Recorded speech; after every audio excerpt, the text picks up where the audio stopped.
Guys, നമുക്ക് വെള്ള സംബന്ധി ഉണ്ടാക്കാമേ.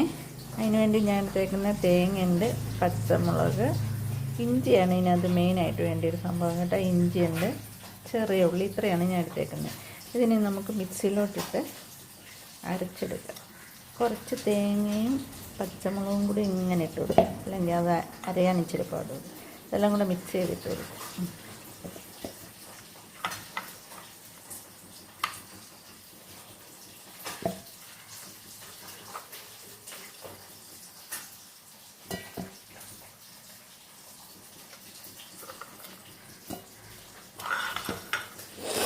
ഇതിനകത്ത് നമുക്ക് കുറച്ച് വെള്ളം ഒഴിക്കണം കേട്ടോ.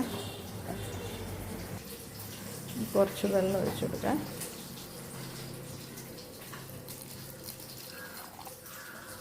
ഇത്രയും മതി വെള്ളം. നമുക്ക് അരച്ച് നോക്കിയിട്ട് പിന്നെ വേണമെങ്കിൽ ഒഴിച്ചു കൊടുക്കാമേ. ഇത്ര അരിഞ്ഞിട്ടുണ്ട്. ഇനി നമുക്ക് കുറച്ച് ഉപ്പ് അങ്ങോട്ട് ഇട്ട് കൊടുക്കാം. ഉപ്പിട്ടിട്ട് ഒന്നും കൂടെ അരയ്ക്കാം.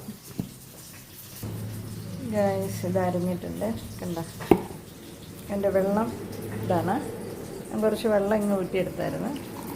വെള്ളം അങ്ങോട്ട് ചേർത്ത് കൊടുക്കാം. എന്നിട്ട് ഇനി നമുക്കിനെ കടുക് വറുത്തെടുക്കാമേ. ഗൈസ്, ഞാൻ ഒരു ചട്ടി വെച്ചിട്ട് എണ്ണ ഒഴിച്ച് ചൂടായിട്ടുണ്ട്. ഇനി കടുക് ഇട്ട് കൊടുക്കാം.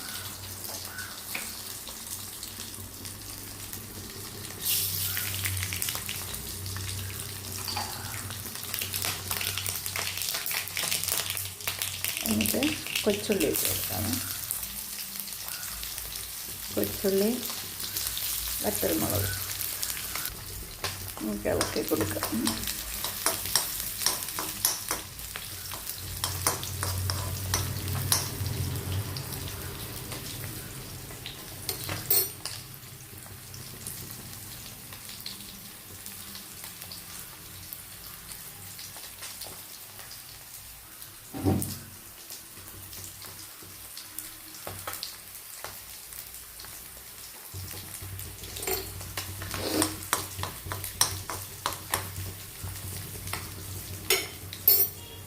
ഇനി അതിനകത്തിട്ട് കറിവേപ്പിലേക്ക്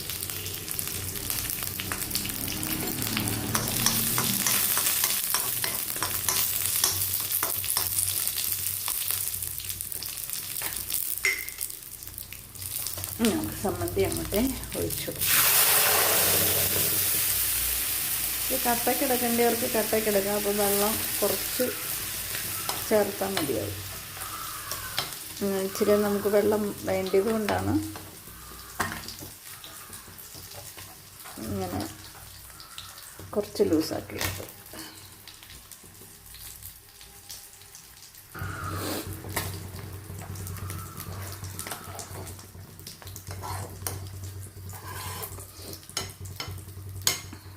ദോശയുടെ കൂടെ ഇഡലിയുടെ കൂടെയും ഇത് വെള്ളമില്ലാതെ കട്ടയ്ക്ക് ഇങ്ങനെ എടുത്താലും അതിൻ്റെ കൂടെ കഴിക്കാൻ നല്ലതാണ്. ചിലർക്ക് ഇച്ചിരി വെള്ളം വേണ്ടി വരും മുക്കി കഴിക്കാൻ വേണ്ടിയിട്ട്. അതുകൊണ്ട് അങ്ങനെ എടുക്കാം. ഇനി ഉപ്പുണ്ടോയെന്ന് നോക്കാം. ഉപ്പൊക്കെ ഉണ്ട്, എല്ലാം റെഡി ആയിട്ടുണ്ട്. ആ ഇഞ്ചിയുടെ ആ ഒരു എരിവും പച്ചമുളകിൻ്റെ എരിവും എല്ലാം കൂടെ ആയപ്പോൾ നല്ല സൂപ്പറായിട്ടുണ്ട്.